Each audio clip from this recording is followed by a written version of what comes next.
Hello friends, welcome to butterfly effect. எல்லோரும் நல்லா இருக்கீங்களா?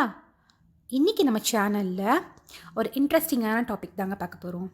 என்னென்னா, நம்ம டெய்லி எக்ஸசைஸ் பண்ணணும், எக்ஸசைஸ் பண்ணால் நமக்கு ரொம்ப நல்லது அப்படின்னு நம்ம நிறைய பேர் சொல்லி கேள்விப்பட்டிருப்போம். நம்மள நிறைய பேர் அதை ஃபாலோவும் பண்ணுவோம்.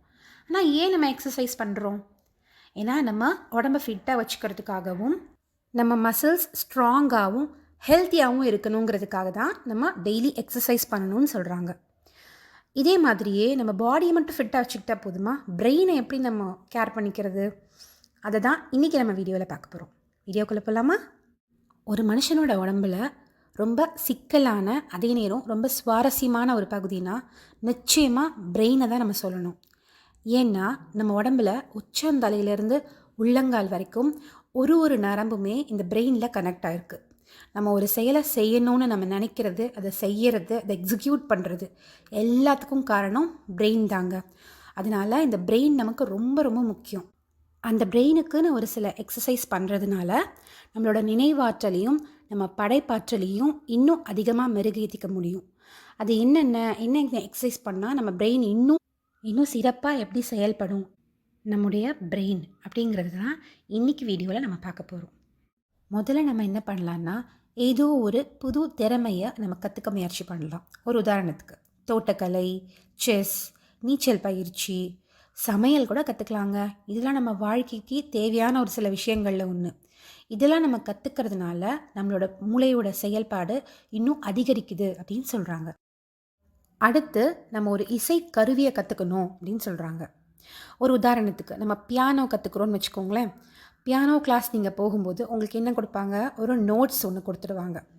அந்த நோட்ஸை வச்சு அந்த கருவியில் நீங்கள் இசையை கொண்டு வரணும். அந்த நோட்ஸில் என்ன இருக்கோ அந்த இசையை நீங்கள் இந்த கருவியில் கொண்டு வரணும். ஆட்டோமேட்டிக்காக இந்த இடத்துல ஹேண்ட் அண்ட் ஐ கோஆர்டினேஷன் இல்லைன்னா அதை பண்ண முடியாது. இதுவும் நம்ம மூளைக்கு கொடுக்குற பயிற்சியில் ஒரு முக்கியமான பயிற்சிங்க. அடுத்து நம்ம புது மொழிகளை கற்றுக்கணும்னு சொல்கிறாங்க. நம்ம பொதுவாக ஒரு சொற்றொடரை கேள்விப்பட்டிருப்போம். ஒரு மனிதன் எவ்வளவு மொழிகளை கற்றுக்கிறானோ அவ்வளவு மனிதர்களுக்கு அந்த ஒரே மனிதன் சமம் அப்படிங்கிறது. நிறைய மொழிகளை நம்ம கற்றுக்க நம்மளுக்குள்ளே இருக்கிற பன்முகத்தன்மையை அது அதிகப்படுத்தும். அடுத்து நம்ம தினம் உடற்பயிற்சி செய்யணும் அப்படிங்கிறத கட்டாயமாக சொல்கிறாங்க. ஏன் அப்படின்னா, நம்ம டெய்லி உடற்பயிற்சி பண்ணும்போது நம்ம மூளைக்கு கிடைக்கிற பிராணவாயுவோட அளவு அதிகமாகும்.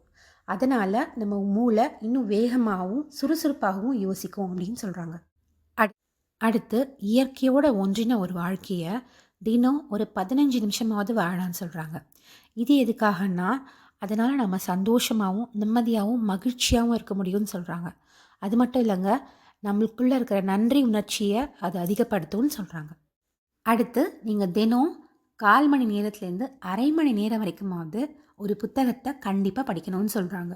அப்படி படிக்கிற புத்தகம் செல்ஃப் ஹெல்ப் புக்ஸாக இருந்தால் கண்டிப்பாக அது உங்களோட க்ரோத்துக்கு நிச்சயம் யூஸாக இருக்கும். இல்லை எனக்கு நாவல் படிக்க தான் பிடிக்கும், எனக்கு ஸ்டோரிஸ் படிக்க தான் பிடிக்கும்னா என்ன மாதிரி புக்ஸ் வேணால் நீங்கள் படிச்சுக்கலாம். ஆனால் நீங்கள் படிக்கிற புக்ஸ்லேருந்து நீங்கள் எடுக்கிற டேக்அவே பாயிண்ட்ஸை ஒரு நோட்டில் உங்கள் கைப்பட நீங்கள் எழுதுறது தான் சூப்பராக இருக்கும். அடுத்து பொழுதுபோக்கு. நிட்டிங், மெடிடேஷன், யோகா, பெயிண்டிங், இன்னும் நிறைய இன்ட்ரெஸ்டிங்கான ஹாபீஸ் இருக்குங்க. இதில் உங்களுக்கு பிடிச்ச ரொம்ப இன்ட்ரெஸ்டிங்கான ஹாபியை நீங்களே சூஸ் பண்ணி அதை ஃபாலோ பண்ணி பாருங்களேன், உங்கள் லைஃப் எப்படி சேஞ்ச் ஆகுதுன்னு. அடுத்து ஒரு இன்ட்ரெஸ்டிங்கான விஷயம் பார்க்கலாமா? Super brain yoga.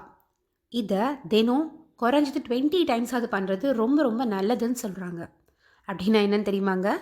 நம்ம ஊரில் நம்மளுக்கு தண்டனையாக கொடுத்துட்டு இருந்தாங்களே தோப்புக்காரணும், அதுதாங்க. இதுக்கு தான் இப்படி ஒரு பேர் வச்சு யோகாசனமாக பண்ணிகிட்ருக்காங்க. இன்றைக்கி நம்ம சேனலில் சொன்ன கண்டென்ட் எல்லாம் நிச்சயமாக உங்களுக்கு பயனுள்ளதாக இருந்திருக்கும்னு நான் நம்புகிறேங்க. சேனலுக்கு புதுசாக வந்திருக்கிறவங்க நம்ம சேனலை லைக், ஷேர் அண்ட் சப்ஸ்கிரைப் பண்ணிக்கோங்க. ஏற்கனவே நம்ம சேனலை சப்ஸ்கிரைப் பண்ணவங்க லைக் அண்ட் ஷேர் பண்ணி சப்போர்ட் பண்ணுங்கள். அடுத்து ஒரு இன்ட்ரெஸ்டிங்கான கண்டென்ட்டில் உங்களை மீட் பண்ணுறேன். தேங்க்யூ.